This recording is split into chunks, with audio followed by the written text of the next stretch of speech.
अस्सलाम वालेकुम dear students, I hope you all are fine and in good health. आप सब ठीक होंगे और खैरियत से होंगे। ठीक है, आज का होम टास्क देखते हैं। वेडनेसडे 14 अप्रैल। सबसे पहले हम इंग्लिश का देखेंगे। ठीक है, इंग्लिश का आज आपने जो करना है वो एक स्टोरी लिखनी है और उसको याद करना है। स्टोरी का नेम है a friend in need is a friend in deed, कि ज़रूरत के वक्त में जो काम आए दरअसल वही एक सच्चा दोस्त होता है या वही एक दोस्त होता है। ठीक है, तो एक वक्त की बात है कि दो दोस्त थे जो एक दूसरे के बहुत क्लोज थे। ठीक है, वो एक गांव में रहा करते थे। जो जो वक्त गुजरता गया उनकी जो दोस्ती थी वो और ज़्यादा गहरी होती गई। ठीक है, अब वो बड़े हो चुके थे, आदमी बन चुके थे। एक दिन उन्होंने ये डिसाइड किया कि वो जाएं और कोई काम ढूंढे अपने लिए। ठीक है, तो वो काम ढूंढने के लिए या काम की तलाश में निकल गए। इससे पहले कि वो अपना गांव छोड़ते, उन्होंने प्रॉमिस किया, वादा किया एक दूसरे से कि वो एक दूसरे के साथ रहें through thick and thin. Means कोई भी मुश्किल आए, कुछ भी हो, ठीक है, वो एक दूसरे के साथ रहेंगे। उन्होंने एक दूसरे से वादा लिया। ठीक है एक दूसरे से वादा किया कि वो एक दूसरे से सिंसियर रहेंगे और एश्योर किया कि उन्होंने एक दूसरे को ये यकीन दिलाया कि वो एक दूसरे की हेल्प करेंगे जब भी ज़रूरत पड़े। ठीक है, उनको एक जंगल से गुजरना था। वो अभी बहुत ज़्यादा दूर नहीं गए थे, बहुत ज़्यादा थिक फॉरेस्ट में नहीं गए थे कि उन्होंने देखा कि उनके सामने एक बहुत बड़ा बियर है। ठीक है, वो जो जंगली जानवर था उनके करीब आने लगा। ठीक है, जब वो जंगली जानवर उनके करीब आने लगा तो उन्हें हेल्पलेस और टेरिफाइड फील हुआ। ठीक है, उन्हें ये फील हुआ कि उनकी कोई मदद करने वाला नहीं है और वो बहुत ज़्यादा खौफज़दा हो गए। उनमें से एक जो था उसे पता था कि दरख्त पे कैसे चढ़ा जाता है। वो एकदम से उसने एक स्ट्रॉन्ग ब्रांच पकड़ी। ठीक है, एक टहनी पकड़ी, उसने टहनी पकड़ी किसी ट्री की, और वो जल्दी से उस ट्री पे चढ़ गया।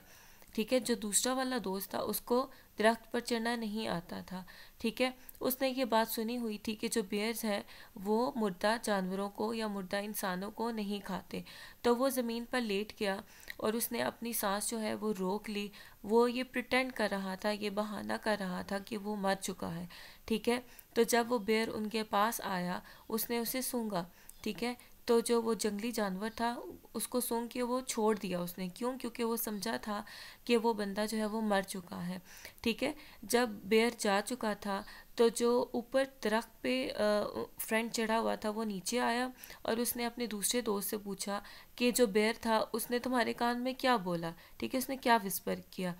तो उसके दोस्त ने जवाब दिया कि उस बेयर ने मुझे ये नसीहत की कि किसी सेल्फिश फ्रेंड पे कभी भी ट्रस्ट मत करना। ठीक है, saying this he went on his way. ये कहते हुए वो अपने रास्ते पे चला गया और उसने उसे अपनी दोस्ती तोड़ दी। क्यों? क्योंकि ज़रूरत के वक्त वो उसके काम नहीं आया था।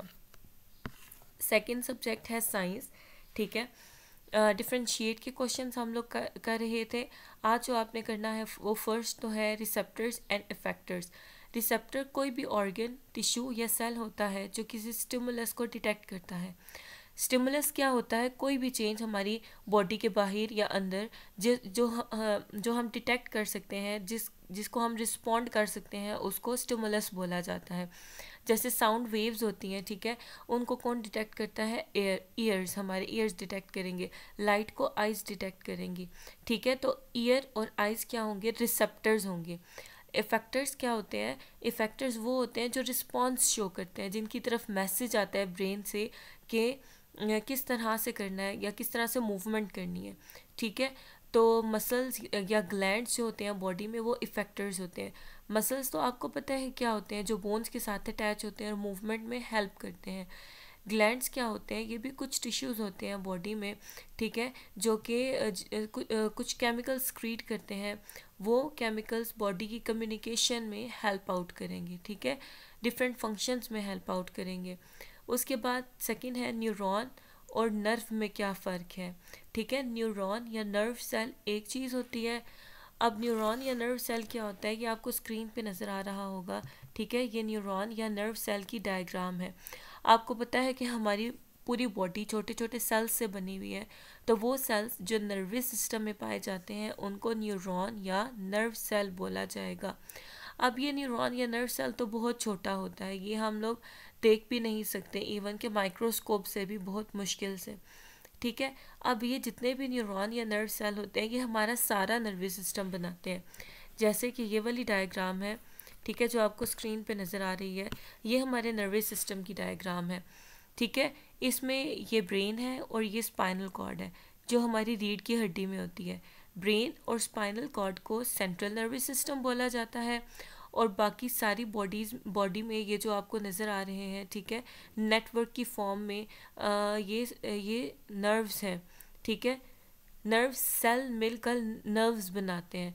नर्व्स जो है वो कम्युनिकेशन में हेल्प आउट करते हैं, मैसेजेस को ब्रेन तक लेकर आना, ब्रेन और स्पाइनल कॉर्ड तक, और ब्रेन और स्पाइनल कॉर्ड से मैसेजेस को लेकर जाना, ये जो है नर्व का काम होता है। तो ये जो है ये सेंट्रल नर्वस सिस्टम है, और बाकी सारी बॉडी में जो नर्व फैली हुई होती हैं वो पेरिफेरल नर्वस सिस्टम है।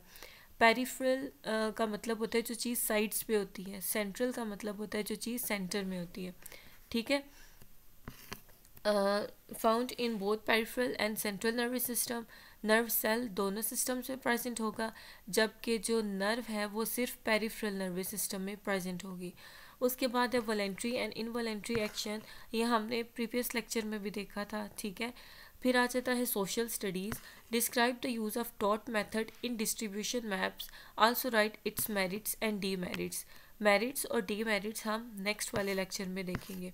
अब डिस्ट्रीब्यूशन मैप क्या होता है, जिस तरह से आपको स्क्रीन पे शो हो रहा है कि जो मैप है उसके अंदर हम लोग डॉट्स शो करते हैं।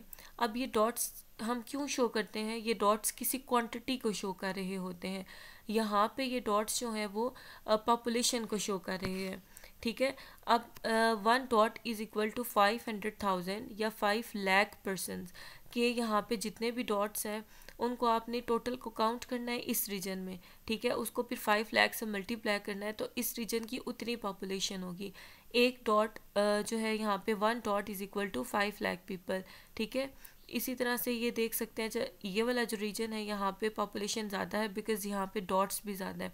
ठीक है, यहाँ पे डॉट्स कम है और इस वाले रीजन में डॉट्स बिल्कुल भी नहीं। इट मीन्स कि यहाँ पे पॉपुलेशन पाई नहीं जाती। ठीक है, तो जब ये डॉट वाला मैप बनाते हैं तो तब माउंटेन्स, हिली एरियाज़ और इन सब चीज़ों को निगलेक्ट कर देते हैं। ठीक है, ताकि स्मूथली हमारा जो मैप है वो बन सके। उसके बाद कंप्यूटर्स, इनपुट और आउटपुट डिवाइसेस क्या होती हैं। इनपुट डिवाइसेस वो डिवाइसेस होती हैं जो कि डेटा प्रोवाइड करती हैं कंप्यूटर को, या इंस्ट्रक्शंस देती हैं कि किस तरह से काम करना है या क्या काम करना है। जैसे माउस हो गया, कीबोर्ड हो गया।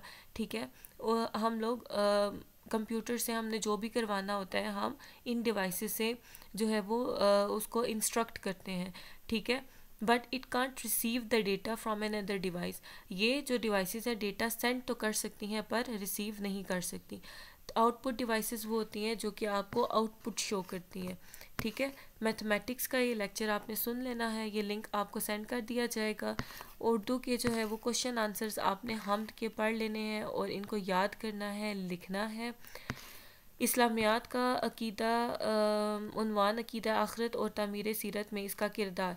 ठीक है, इसकी रीडिंग का ये सेकंड लेक्चर है, ये भी आपको लिंक प्रोवाइड कर दिया जाएगा, ये आप लोगों ने देख लेना है। So that's all for today. अल्लाह हाफिज़, मुलाकात होती है नेक्स्ट वीडियो में।